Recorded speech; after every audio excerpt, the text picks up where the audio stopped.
आप सभी को प्रेज द लॉर्ड। आज मसीह जीवन में ज्यादातर देखा गया है कि कई लोग परमेश्वर के मार्ग में बढ़ना चाहते हैं, पर आसपास का माहौल उन्हें काफी परेशान करता है। मसीह जीवन में आगे बढ़ते समय कई प्रकार की विपत्तियों का भी सामना करना पड़ता है। कई बार परिवार के ही लोग विरोध में खड़े हो जाते हैं। कई बार ऐसा महसूस होता है कि मसीह जीवन में आगे बढ़ने के लिए कोई हमारा साथ नहीं दे रहा। मसीह जीवन में आगे बढ़ते समय आने वाली कुछ परेशानियों को देखकर कई लोग परमेश्वर से दूर हो जाते हैं। आज मैं आप लोगों से एक गवाही को शेयर करने जा रही हूँ और मुझे विश्वास है कि यह गवाही आप लोगों को एक नया बल देगी। और मैं विश्वास करती हूँ कि इस गवाही को सुनने के बाद अगर आप लोगों के द्वारा जिए जा रहे मसीह जीवन के विरोध में कोई भी कुछ कहता है तो आप लोग डिस्टर्ब नहीं होंगे। मैं विश्वास करती हूँ कि आज इस गवाही के द्वारा आप लोग एक नया बल को प्राप्त करेंगे। मैं जिनके गवाही को बताने जा रही हूँ उनका जन्म 19 मार्च 1947 को नेल्लूर में हुआ था। वे दुष्टात्मा से पीड़ित थे। 15 फरवरी 1964 में उन्होंने प्रभु का दर्शन पाया। तब वे जवानी अवस्था में थे। प्रभु के दर्शन को पाने के बाद दुष्टात्मा उनको छोड़ के चले गए। धीरे धीरे वो प्रभु के मार्ग में आगे बढ़ते गए। कई बार प्रभु ने उन्हें दर्शन दिया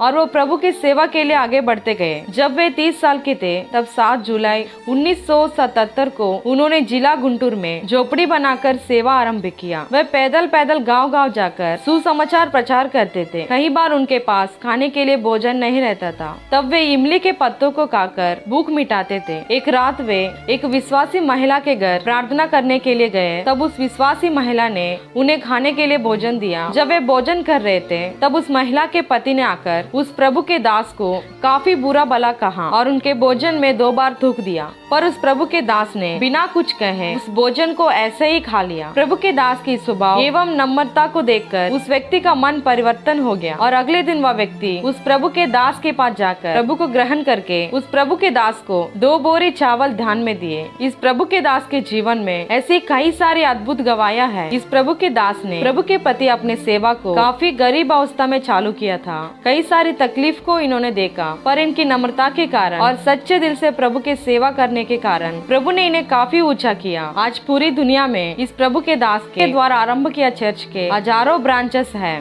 7 अगस्त 2012 को इस प्रभु के दास का निधन हो गया। इस प्रभु के दास ने अपने पूरे जीवन में लाखों लोगों को परमेश्वर के बारे में प्रचार किया। आज मैं इस गवाही के द्वारा आप लोगों से कहना चाहती हूँ कि इस प्रभु के दास के जीवन में कई सारी समस्या आई थी, पर प्रभु के दास ने अपने जीवन के द्वारा प्रभु यीशु को प्रकट करने का प्रयास किया। आज जब हम मसीह जीवन में चलते हैं तो हमारा जीवन प्रभु यीशु को लोगों के सामने प्रकट करना चाहिए। जब इस प्रभु के दास के भोजन में थूका गया, अगर यह प्रभु के दास गुस्सा होकर चले जाते तो आज शायद इतनी बड़ी गवाही आप लोगों के मध्य में नहीं रहती। प्रभु यीशु ने इस संसार में आकर कई सारी तकलीफ को सहा, उन पर थूका गया, मारा गया। कई प्रकार की समस्या को प्रभु यीशु ने इस दुनिया में मनुष्य रूप में सहा, पर प्रभु यीशु ने हमेशा नम्रता दिखाया। आज मसीह जीवन में हमें प्रभु यीशु के द्वारा दिखाए गए उस नम्रता वाले स्वभाव को हमारे जीवन में भी लागू करना चाहिए। इस प्रभु के दास के द्वारा जब बड़े नम्रता के साथ जिस भोजन में थूका गया, उस भोजन को भी जब खाया गया, तब जिस व्यक्ति ने उस भोजन में थूका था उसका भी मन परिवर्तन हो गया। प्रभु के दास के द्वारा दिखाए गए प्रेम और नम्रता के कारण उस विरोधी व्यक्ति का भी मन परिवर्तित होकर परमेश्वर के राज के लिए आगे बढ़ गया। आज मसीह जीवन में हमारा स्वभाव भी नम्रता से भरा होना चाहिए, क्योंकि जब हम मसीह जीवन में चलते हैं हम परमेश्वर को प्रकट करते हैं। हमारे जीवन के द्वारा कई लोग परमेश्वर को देख पाए, परमेश्वर के प्रेम को समझ पाए। हमें अपना जीवन ऐसे बनाना चाहिए। आज जब हम मसीह जीवन में चलते हैं कई लोग हमारे विरोध करते हैं, हमें नाना प्रकार की समस्याओं में फंसाते हैं। कई बार परिवार के लोग ही हमारा साथ नहीं देते, लेकिन हमें धीरज धरना जरूरी है। मसीह जीवन में चलने के कारण अगर हमारे जीवन में किसी प्रकार की सताव आता है तो हमें नम्र होना चाहिए। अगर हम विरोध करने लग जाए तो हमारे द्वारा हम परमेश्वर के स्वभाव को प्रकट नहीं कर पाएंगे। कुलुस्सियों उसका 3:12 में लिखा है, इसलिए परमेश्वर के चुने हुओं के समान जो पवित्र और प्रिय है, बड़ी करुणा और भलाई और दीनता और नम्रता और सहनशीलता धारण करो। परमेश्वर आज इस वचन के द्वारा भी हमें दीन और नम्र बनने के लिए सिखाता है। मैं आज इस गवाही को बताने का मुख्य कारण यह है कि आज कई लोग परमेश्वर के मार्ग में चलना तो चाहते हैं, पर परमेश्वर के मार्ग में चलने के कारण जब उनके जीवन में कुछ सताव आता है वे परमेश्वर के मार्ग को छोड़ देते हैं। लेकिन मैं आप लोगों से कहना चाहती हूँ कि अगर यह प्रभु के दास भी प्रभु के मार्ग में चलने के कारण जिन समस्याओं को फेस कर रहा था, अगर उस समस्याओं के कारण प्रभु के मार्ग को छोड़ देता तो वे आज लाखों लोगों को परमेश्वर के करीब नहीं ला पाते।